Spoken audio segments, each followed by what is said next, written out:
নবী করিম সাল্লাল্লাহু আলাইহি সাল্লাম বলেছেন, শেষ জামানায় ঈমান ধরে রাখা সবচেয়ে কঠিন হবে। কিভাবে, কোন কথায়, কোন কাজে যে ঈমান চলে যায় সেটাও আমরা জানি না। ঈমান ভঙ্গের কিছু কারণ আছে, ঈমান কেন চলে যায়, কোন কথায় ঈমান চলে যায় সেটাও জানি। নামাজ ভঙ্গের কারণ জানি, রোজা ভঙ্গের কারণ জানি, হজ বিনষ্ট হয়ে যাওয়ার কারণ জানি, ওযু ভঙ্গের কারণ সবার মুখস্থ জিজ্ঞেস করলে, কিন্তু সবার আগে যেটা দরকার ঈমান, সেই ঈমান ভঙ্গের কারণ জানি না। কোন কথায় ঈমান চলে যায়, কোন কাজে ঈমান চলে যায় সেটা অধিকাংশ মুসলমানই জানে না। কি বলেন, ঠিক কিনা? কারণ হচ্ছে ঈমানের উপর জন্মগ্রহণ করা এটা সহজ, কিন্তু ঈমান নিয়ে মৃত্যুবরণ করা খুব কঠিন। নাকি বুঝাইতে পারিনি কথাটা? ঈমানের উপর জন্মগ্রহণ করা, মুসলমান হিসাবে জন্মগ্রহণ করা সহজ, কিন্তু মুসলমান হিসাবে মৃত্যুবরণ করা এটা খুব কঠিন। কারণ শয়তান আমাদের চতুর্দিকে তার ষড়যন্ত্রের জাল ফিরে রেখেছে ঈমান হারা করার জন্য। শয়তানের প্রধান টার্গেট, মনে রাখবেন, শয়তানের প্রথম 1 নাম্বার প্রধান টার্গেট হচ্ছে মানুষদেরকে ঈমান হারা করা। আর শয়তান সে ব্যাপারে আল্লাহর সাথে ওয়াদা করেছে, প্রতিশ্রুতি করেছে, চ্যালেঞ্জ ছুড়ে দিয়েছে। আল্লাহর সাথে শয়তানের সাথে কথোপকথন হয়েছে। শয়তানের 1 নম্বর টার্গেট হলো ঈমান হারা করা। সেটা ঘোষণা করেছে শয়তান। কবে? কোরআনুল কারীম থেকে আমরা শুনছি।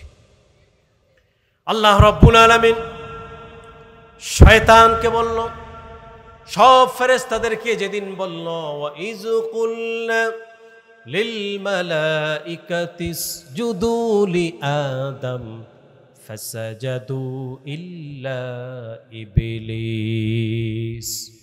আল্লাহ রাব্বুল আলামিন বললেন, আমি সকল ফেরেশতাদেরকে বললাম, প্রথম মানব, প্রথম নবী আদম আলাইহিস সালামকে তোমরা সিজদা করো।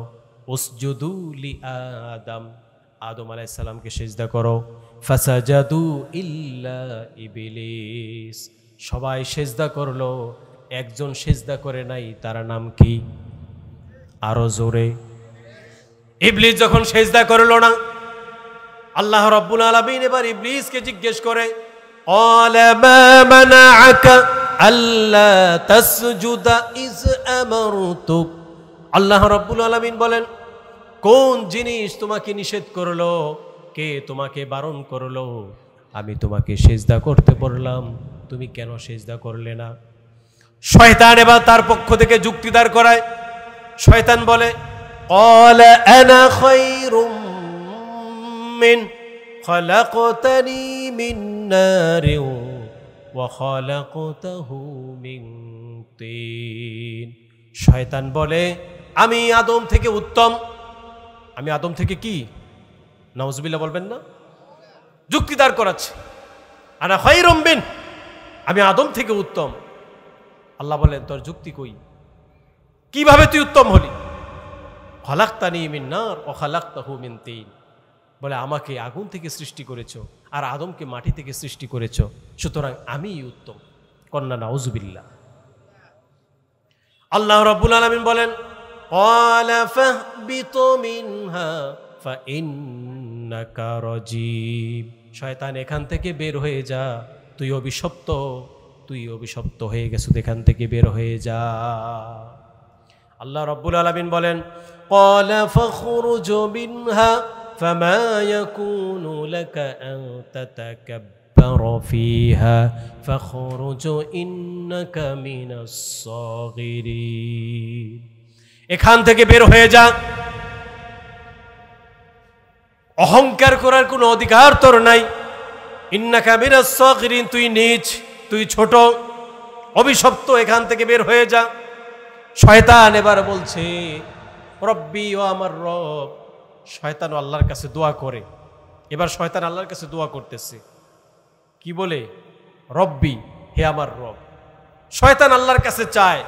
শয়তান জানে আল্লাহ ছাড়া দেওয়ার মতো কেউ নাই। কিন্তু আমাদের সমাজে এমন কিছু মানুষ আছে, আল্লাহর কাছে না চেয়ে পীর এবং মাজারের কাছে চায়। আছে না নাই? শয়তান আল্লাহর কাছেও চায়। শয়তান বলছে, ও আমার রব, এতদিন ধরে ইবাদত করলাম, ওই ইবাদতের বিনিময়ে আমাকে কিছুই দিবে না। আল্লাহ বলেন, শয়তান তুমি কি চাও, তুই কি চাস? শয়তান বলে, রব্বি ফাআনজিরনি ইলা ইয়াউমি ইউবআসুন।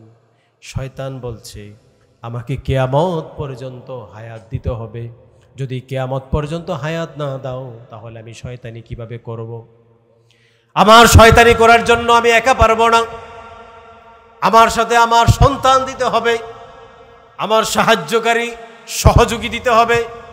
আল্লাহ কয়, মঞ্জুর, আমি দিলাম, কিয়ামত পর্যন্ত হায়াত দাও, সন্তান দাও, রিজিক দাও। আল্লাহ বলেন, সব দিলাম।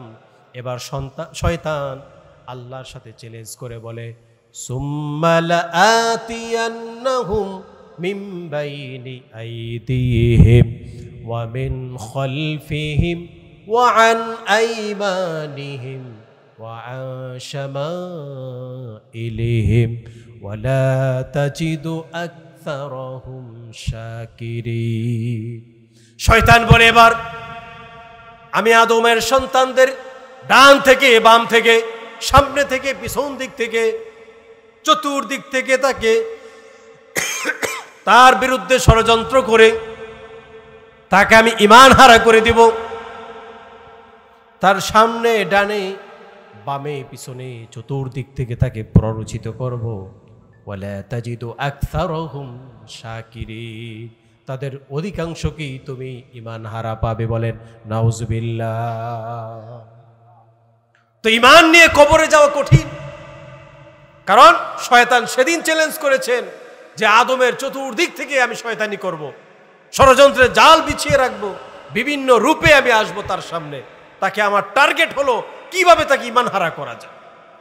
এজন্য আমরা মাঝে মাঝে এমন কথা বলি যার কারণে ঈমান চলে যায়, আর ঈমান যে চলে গেছে সে নিজেও জানে না।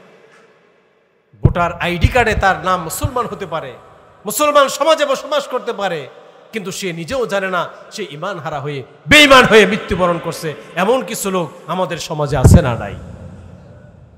আসুন, নবী করিম সাল্লাল্লাহু আলাইহি সাল্লাম কি বলেছেন, কিভাবে মানুষ ঈমান হারা হবে শুনলে আমরা আটকে উঠবো। সেই জামানা আসবে না, বরং চলে এসেছে। ঈমান হারা হওয়ার সময় সেই জামানা চলে এসেছে। নবী করিম সাল্লাল্লাহু আলাইহি সাল্লাম বলেন, প্রত্যেকটি শিশু ঈমানের উপর জন্মগ্রহণ করে। ঈমানের উপর জন্মগ্রহণ করা এই জন্যই সহজ। নবী করিম সাল্লাল্লাহু আলাইহি সাল্লাম বলেন, কুল্লু মাউলুদিন ইউলাদু আলাল ফিতরা ফাআবাহু ইউহাউবিদানিহি আও ইউনাসসিরানিহি আও ইউমাজ্জিসানিহি। প্রত্যেকটি শিশু জন্মগ্রহণ করে ঈমানের উপরে, এরপরে তার বাবা মাতাকে হিন্দু বানায়, খ্রিস্টান বানায়, অগ্নিপূজক বানায়, বিভিন্ন দলে তাকে নিয়ে যায়। কিন্তু জন্মগতভাবে সবাই ঈমান নিয়ে ফিতরাতের উপরে জন্মগ্রহণ করে। এজন্যই ঈমান নিয়ে জন্মগ্রহণ করা সহজ, কিন্তু ঈমান নিয়ে কবরে যাওয়া তো সহজ না। কি বলেন, ঠিক কিনা? ঈমান নিয়ে কবরে যাওয়া এত সহজ না। নবী করিম সাল্লাল্লাহু আলাইহি সাল্লাম বলেন, ইয়াতি আলান নাসি জামানুন ইয়াজতামিউনা ফিল মাসাজিদ লাইসা ফীহিম মুমিন। কিয়ামতের আগে এমন একটি জামানা আসবে, মানুষগুলো মসজিদে একত্রিত হবে, মসজিদের সংখ্যা বৃদ্ধি পাবে, মসজিদের টাইলস হবে, এসি হবে, মসজিদ দেখতে সুন্দর হবে, ইমাম থাকবে, মুয়াজ্জিন থাকবে, ইমামের তেলাওয়াত সুমধুর কণ্ঠে হবে, মুয়াজ্জিনের তেলাওয়াত, মুয়াজ্জিনের আজান বাহ চমৎকার হবে। আল্লাহ রাসূল বলেছেন না, ওই মসজিদের ইমাম, মুয়াজ্জিন আর মুসল্লি যারা আছে একজনেরও ঈমান থাকবে না। জোরে কোন সুবহানাল্লাহ। এই দেখছেন সুবহানাল্লাহ কইতাছে, ঈমান থাকবো না, এই জন্য খুশিতে কইতাছে সুবহানাল্লাহ। সুবহানাল্লাহ বলে নাউজুবিল্লাহ হইব। যদি কই আপনার শ্বশুর মারা গেছে, আপনি কি কইবেন আলহামদুলিল্লাহ না কিন্নানিল্লাহ কইবেন? আলহামদুলিল্লাহ কইলে সংসার থাকবো নি? নবীজি সাল্লাল্লাহু আলাইহি ওয়াসাল্লাম বলছেন, কিয়ামতের আগে এমন এক জামানা আসবে, ইয়াতি আলান নাসি জামানুন ইয়াজতামিউনা ফিল মাসাজিদ লাইসা ফীহিম মুমিন। মসজিদে মুসল্লি থাকবে, ইমাম থাকবে, মুয়াজ্জিন থাকবে, মসজিদ সুন্দর হবে, তেলাওয়াত সুন্দর হবে, আজান সুন্দর হবে, কিন্তু ইমাম, মুয়াজ্জিন, মুসল্লি একজনেরও ঈমান থাকবে না। এমন জামানা আসবে নাকি চলে এসেছে? বলেন তো, আসবে নাকি আসছে? অলরেডি চলে এসেছে। ১৫০০ বছর আগে রাসূলুল্লাহ বলেছেন এমন জামানা আসবে, কিন্তু আমরা তার সাক্ষী হয়ে গেলাম। সেই জামানা চলে এসেছে। ঢাকায় একটা মসজিদ আছে, যেই মসজিদের ইমাম, মুয়াজ্জিন, মুসল্লি একজনের ঈমান নাই। ঢাকায় এমন একটা মসজিদ আছে, জানেন না আপনারা? ঢাকা বকশীবাজার। হ্যাঁ, ঢাকা বকশীবাজারে একটা মসজিদ আছে, ওটা কাদিয়ানীদের মসজিদ। ওই মসজিদের ইমাম, মুয়াজ্জিন, মুসল্লি একজনেরও ঈমান নাই।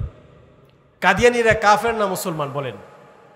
কাদিয়ানীরা কাফের। কেন কাফের? তারা আমার নবীকে সেরা নবী মানে, শ্রেষ্ঠ নবী মানে, কিন্তু শেষ নবী মানে না। তারা কোরআনের 4টা অক্ষর মানে না, খ আলিফ তা মিম। 4টা অক্ষর না মানলে তারা কি মুমিন থাকতে পারে? একটা অক্ষর যদি না মানে সে মুসলমান থাকতে পারে না। ১৫০০ বছর আগে আবার রাসূল বলেছেন এমন একটি জামানা আসবে, কিন্তু আমরা তার সাক্ষী হয়ে গেলাম। ঢাকা বকশীবাজার একটা মসজিদ আছে, কাদিয়ানীদের মসজিদ। সেই মসজিদের ইমাম, মুয়াজ্জিন, মুসল্লি একজনের ঈমান নাই। এরপরে দেখেন নবী করিম সাল্লাল্লাহু আলাইহি ওয়াসাল্লাম আরো কি বলছে। নবী করিম সাল্লাল্লাহু আলাইহি ওয়াসাল্লাম বলেন, তাকুনু বাইনাস সাআতি ফিতানুন কাকিতুইল লাইলিল মুসলিম। কিয়ামত যত নিকটবর্তী হবে, অন্ধকার রাতের মতো খণ্ড খণ্ড ফিতনার আবির্ভাব হতে থাকবে। ইউসবিহুর রাজুলু ফিহা মুমিনা ওয়া ইউমসি কাফিরা ওয়া ইউমসি মুমিনা ওয়া ইউসবিহু কাফিরা। নবী করিম সাল্লাল্লাহু আলাইহি সাল্লাম বলেন, কিয়ামত যখন নিকটবর্তী হবে, পরিবেশটা তখন কেমন হবে? মানুষ সকালবেলা থাকবে মুমিন, সন্ধ্যাবেলা হয়ে যাবে কাফের। আবার সন্ধ্যাবেলা থাকবে মুমিন, সকালবেলা মানুষগুলো হয়ে যাবে কাফের। জোরে কন্যা নাউজুবিল্লাহ। ইউসবিহুর রাজুলু ফিহা মুমিনা ওয়া ইউমসি কাফিরা ওয়া ইউমসি মুমিনা ওয়া ইউসবিহু কাফিরা। সকালবেলা মানুষ থাকবে মুমিন, সন্ধ্যাবেলা হয়ে যাবে কাফের। সন্ধ্যাবেলা থাকবে মুমিন, সকালে হয়ে যাবে কাফের। কি এক ভয়াবহ জামানা চলে আসছে। শুধু তাই নয়, এই হাদিসের শেষে নবীজি সাল্লাল্লাহু আলাইহি সাল্লাম বলেন, ইয়াবিউ আকওয়ামুন দীনাহুম বিআরাদিম মিনাদ দুনিয়া। মানুষগুলো সেই জামানায় কি করবে শোনো। মানুষগুলো দুনিয়ার বিনিময়ে তাদের ঈমান বিক্রি করে দিবে। সেই সময় কি আসবে নাকি চলে এসেছে? নবীজি বলছেন দুনিয়ার বিনিময়ে ঈমান বিক্রি করবে। 500 টাকার বিনিময়ে ঈমান বিক্রি করে দেয় এমন মুসলমান আমাদের সমাজে আছে না নাই? 2000, 5000, 10,000 টাকার বিনিময়ে সুদখোর, ঘুষখোর, দুর্নীতিবাজদেরকে ভোট দিয়ে সংসদে পাঠায় দেয় এমন মুসলমান আমাদের এলাকায় নাই। হ্যাঁ, কি বলেন? এমন আল্লাহর ওলি আমাদের এলাকায়ও আছে।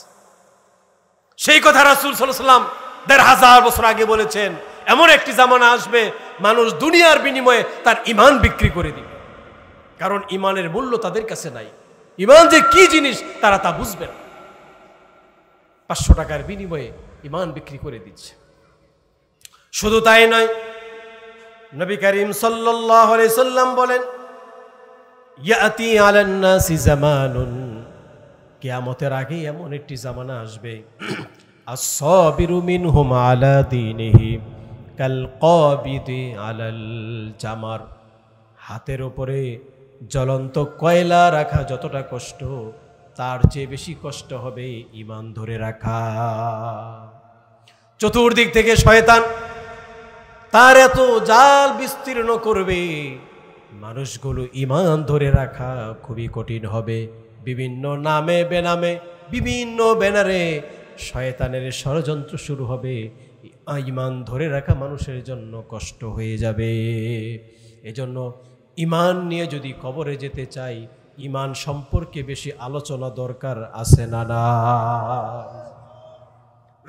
প্রিয় ভাইরা আমার, আপনাদের মসজিদে আপনারা আসলেন, এসে দেখলেন তাকবীর শুরু হয়ে গেছে, একামত হচ্ছে।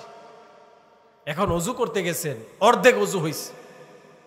অর্ধেক অজু হওয়ার পরে চিন্তা করলেন, যদি এখন পুরা অজু করতে যাই তাহলে তো জামাত পাবো না, তাহলে এক কাজ করি, অর্ধেক অজু দিয়ে নামাজটা পড়ে ফেলি, নামাজ পড়ে বাকি অজুটা করে নিব। তখন আল্লাহ দয়া করে আপনাকে 50% সওয়াব দিয়ে দিবে। কোন সুবহানাল্লাহ। এই দেখছেন নি সুবহানাল্লাহ কইতাছে। অজু হয়েছে, 50% অজুর আবার সিস্টেম আছে নাকি? অজুতে 50%-এর কোনো সিস্টেম নেই, পুরা অজু লাগবে। আর অজু ছাড়া নামাজ হইব নাকি? অজু অর্ধেক দিয়ে যেমন অর্ধেক সওয়াব পাওয়া যায় না, ঠিক তেমনি ঈমান পরিপূর্ণভাবে আনতে হয়। অর্ধেক ঈমান আনার কোনো সিস্টেম নাই। অনেক অর্ধেক ঈমানদার আছে, কিছু বিষয় ঈমান আনে, কিছু বিষয় ঈমান আনে না। যেগুলো নিজের কাছে কঠিন মনে হয় সেই বিষয় আর যায় না। কই ঈমান আনছি কিন্তু কঠিন বিষয়ে যাইতে চায় না। মিষ্টি খাওয়া সুন্নত, সেটা খাইতে চায়, কিন্তু কঠিন সুন্নত হইলে আর যায় না।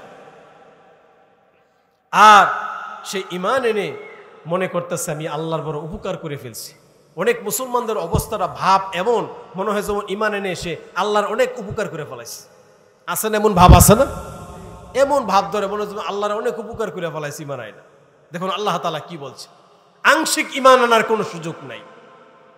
প্রয়োজন ঈমান আনেন অথবা কাফের হন, সেটা আপনার খুশি। আল্লাহ রাব্বুল আলামিন বলেন, ফামান শাআ ফালইউমিন ওয়া মান শাআ ফালইয়াকফুর। আল্লাহ বলেন, যার ইচ্ছা সে ঈমান আনবে, যার ইচ্ছা সে কুফরি করবে, তাতে আমার কোনো ক্ষতি হবে না। তবে বান্দা, তুমি যদি ঈমান আনতে চাও, ঈমান আংশিক আনার কোনো সুযোগ নাই, ঈমান আনতে হবে পরিপূর্ণভাবে। ইয়া আইয়ুহাল্লাযীনা আমানু দুখুলু ফিস-সিলমি কাফা। হে ঈমানদারেরা, তোমরা পরিপূর্ণভাবে ইসলামে প্রবেশ করো। আংশিক ঈমান আনার কোনো সিস্টেম নাই। ঈমান আনলে পরিপূর্ণ ঈমান আনতে হবে। আল্লাহ বলেন, তোমার মনে চাই ঈমান আনো, মনে চাই তুমি ঈমান এনো না, এটা তোমার ইচ্ছা। যদি ঈমান আনতেই চাও তাহলে পরিপূর্ণ ঈমান আনো। পৃথিবীর সবাই মিলে যদি ঈমান না আনো, আমার কোনো ক্ষতি নাই, নাকি আল্লাহর ক্ষতি হয়ে যাবে? আল্লাহ রাব্বুল আলামিন বলেন, ইয়া আইয়ুহান নাস ইন তাকফুরু আনতুম ওয়া মান ফিল আরদি জামিআন ফাইন্নাল্লাহা লাগনিয়্যুন হামিদ। সকলেরা, তোমরা সবাই মিলে যদি আমাকে অস্বীকার করো তাহলে আমার কোনো ক্ষতি হবে না। আমি হামিদ, আমি ধনী, আমি প্রশংসিতই থাকব। বরং শোনো, ফামান শাকারা ফাইন্নামা ইয়াশকুরু লিনাফসি ওয়া মান কাফারা ফাইন্নাল্লাহা গনিয়্যুন হামিদ। যে ব্যক্তি ঈমান আনলো, শুকরিয়া আদায় করলো, সে নিজেই নিজের উপকার করলো। ঈমান এনে আমরা কি আমাদের নিজেদের উপকার করলাম না আল্লাহর উপকার করলাম? হ্যাঁ, নিজেদের উপকার করেছি, নিজেরা জান্নাতে পথ ধরেছি। আল্লাহ বলেন, সবাই মিলে যদি আমাকে অস্বীকার করো, সবাই মিলে কাফের হয়ে যাও, আমার কোনো ক্ষতি নাই। তুমি ঈমান এনেছো, এটা তোমার জন্যই। ঈমান এনেছো, এটা তোমার উপকারের জন্য করেছো। কারণ এই পৃথিবীতে যা কিছু আছে, আমরা যা কিছু দেখি আর না দেখি, আল্লাহ রাব্বুল আলামিন বলেন, ইউসাব্বিহু লিল্লাহি মা ফিস সামাওয়াতি ওয়া মা ফিল আরদ। এই পৃথিবীতে যা কিছু আছে সব কিছু 24 ঘন্টা আল্লাহর তাসবিহ পাঠ করে। ওয়া ইম মিন শাইইন ইল্লা ইউসাব্বিহু বিহামদি ওয়ালাকিন লা তাফকাহুনা তাসবিহাহুম। আল্লাহ রাব্বুল আলামিন বলেন, এই পৃথিবীতে যা কিছু আছে সব কিছু আমার তাসবিহ পাঠ করে, ওয়ালাকিন লা তাফকাহুনা তাসবিহাহুম, কিন্তু তাদের ভাষা তোমরা বুঝতে পারো না। সুবহানাল্লাহ পড়েন। আল্লাহ বলছেন, সব কিছু আমার তাসবিহ পাঠ করছে, তুমি মনে করছো তুমি ঈমান এনে আমার উপকার করেছো, বিষয়টা এমন নয়, বরং তুমি ঈমান এনে তুমি জান্নাতের পথে আসো। বলুন না সুবহানাল্লাহ। ঈমানের মতো বড় সম্পদ এই পৃথিবীতে আর আছে নাকি? কি বলেন, আরেকটা আছে? যার কাছে ঈমান আছে সে এই সবচেয়ে বড় দরিদ্র হতে পারে, কিন্তু তার চেয়ে ধনী আল্লাহর কাছে আর কেউ নাই। সুবহানাল্লাহ পড়ে। শুনুন, এই পৃথিবীর শ্রেষ্ঠ ধনী সে যদি 1000 কোটি টাকা দিয়ে এই দোহারে একটা মসজিদ করে দেয়, সওয়াব হইবে কয়টা? সওয়াব হইব? এই পৃথিবীর শ্রেষ্ঠ ধনী বিল গেটস সে যদি 1000 কোটি টাকা খরচ করে একটা মসজিদ করে, সওয়াব হইব নাকি? সওয়াব হবে না। আর একজন গরিব দরিদ্র কৃষক, তারপরে ভ্যানওয়ালা, রিক্সাওয়ালা মুমিন যদি তার হালাল উপার্জন থেকে 1 টাকাও মসজিদে দান করে, তার সওয়াব কত বেশি। সুবহানাল্লাহ বলেন।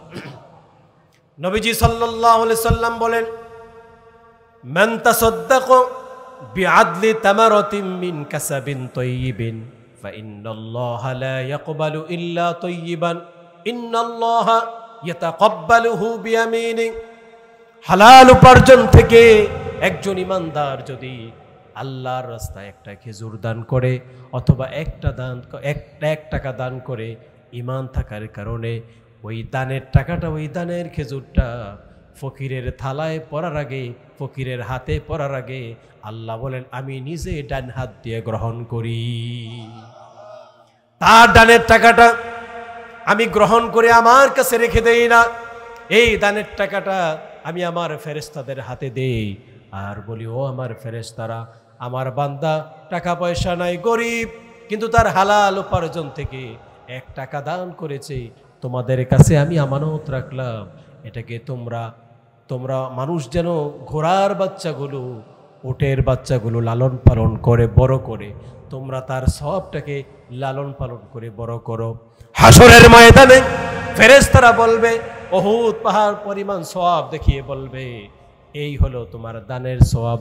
আল্লাহর বান্দা বলবে, আমি তো এত ধনী ছিলাম না, এত পরিমাণ দান করি নাই।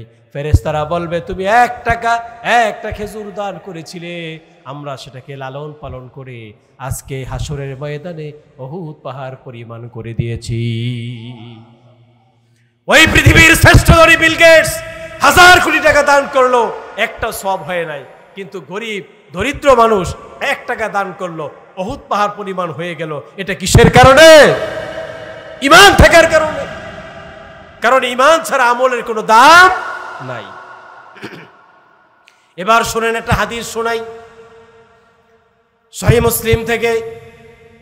নবী করিম সাল্লাল্লাহু আলাইহি সাল্লাম বলেছেন, ঈমান যদি থাকে শিরক মুক্ত, ঈমান হতে হবে কি মুক্ত? শিরক মুক্ত ঈমান থাকতে হবে, খালি ঈমান থাকলেই হবে না।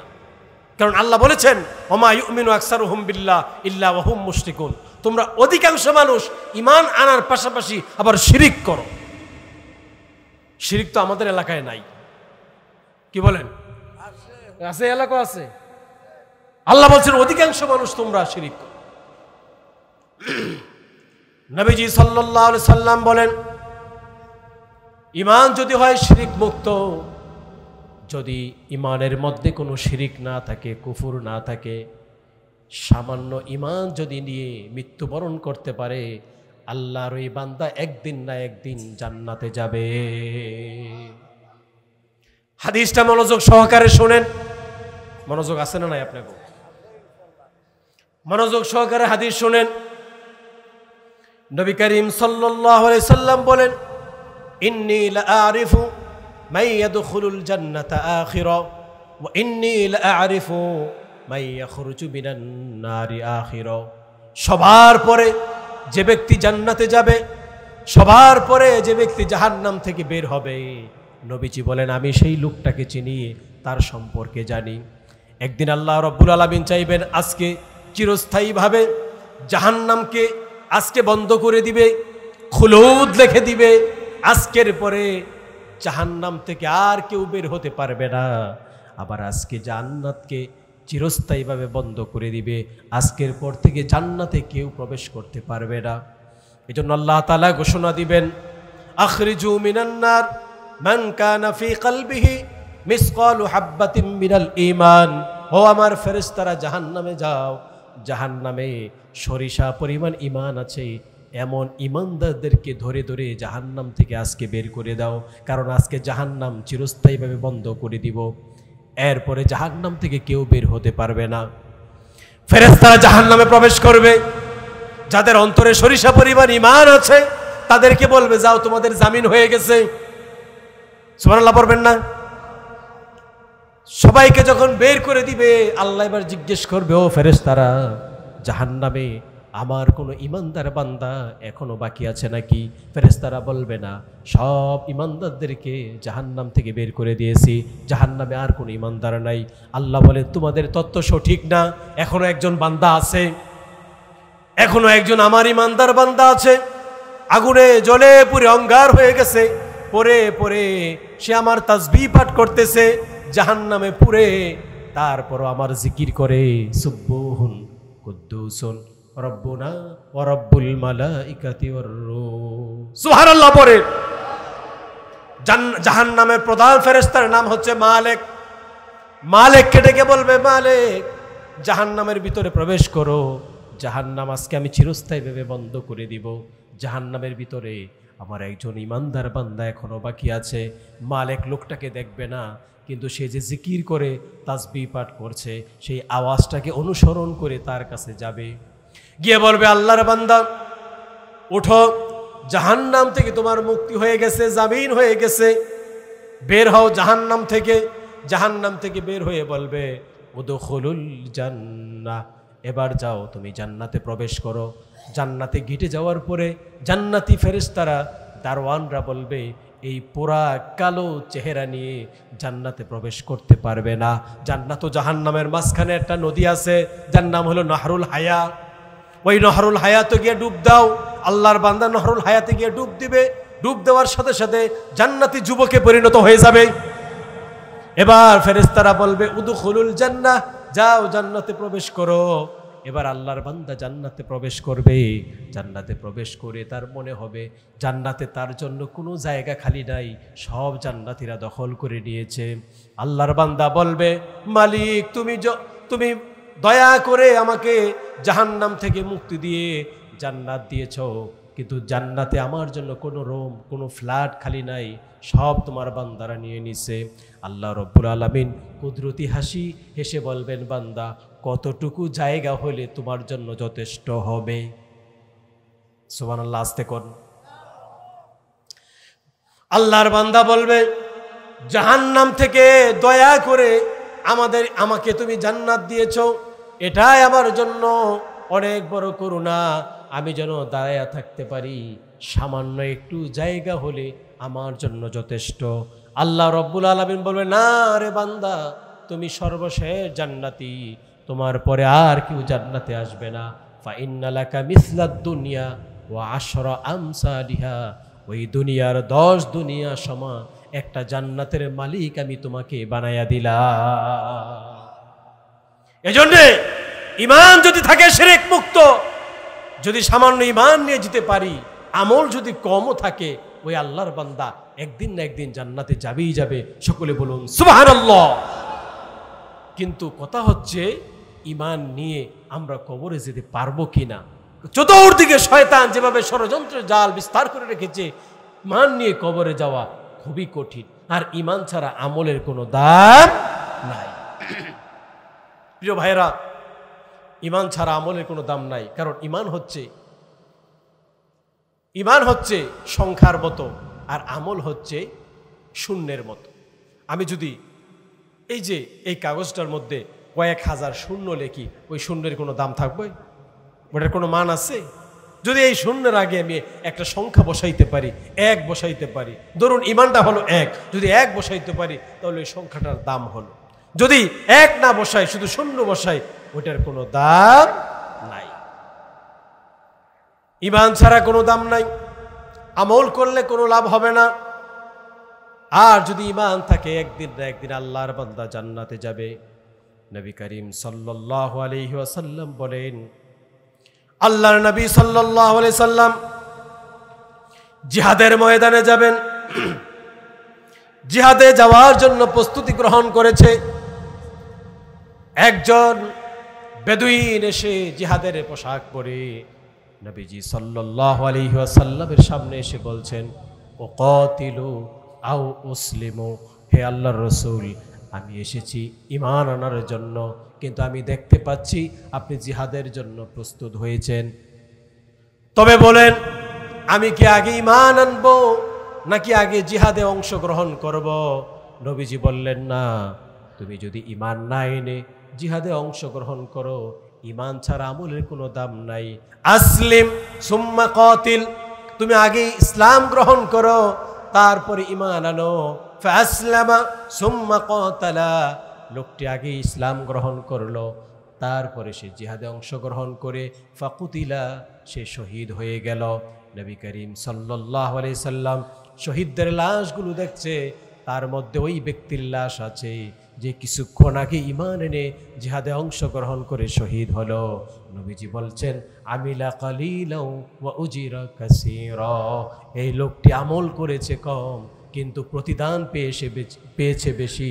কিছুক্ষণ আগে ঈমান আনলো আর এখন অলরেডি সে আল্লাহর জান্নাতে ঘোরাঘুরি করতেছে।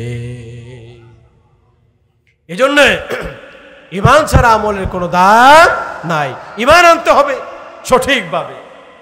শুনুন সম্মানিত ভাইরা আমার, আমাদের মা খাদিজা রাদিয়াল্লাহু তাআলা আনহা, তিনি তার জীবদ্দশায় নামাজ পড়েন নাই, রোজা রাখেন নাই, হজ করেন নাই, যাকাতও দেন নাই। অথচ তিনি মক্কার ধনাঢ্য নারী ছিলেন। মক্কায় কাবাঘরের আশেপাশে তার বাড়ি ছিল। নামাজও পড়েন নাই, রোজা রাখেন নাই, হজ করেন নাই, যাকাত দেন নাই। এবার আপনারা বলেন তো, বুঝে থাকলে মা খাদিজা জান্নাতে যাবে তো? কি বলেন? আমাদের মা খাদিজা জান্নাতে যাবে তো? জান্নাতে যাবে না ভাই? দুনিয়া থাকা অবস্থায় জান্নাতের সুসংবাদ পেয়ে গেছে। আমাদের মা খাদিজা রাদিয়াল্লাহু তাআলা আনহা দুনিয়া থাকা অবস্থায় জান্নাতের সুসংবাদ পেয়ে গেল, কোনো আমল না করে ঈমানের কারণে। নবীজি সাল্লাল্লাহু আলাইহি সাল্লাম বসে আছেন, নবীজির সাথে জিব্রাইল বসে আছেন। জিব্রাইল দেখলেন মা খাদিজা আসতেছে।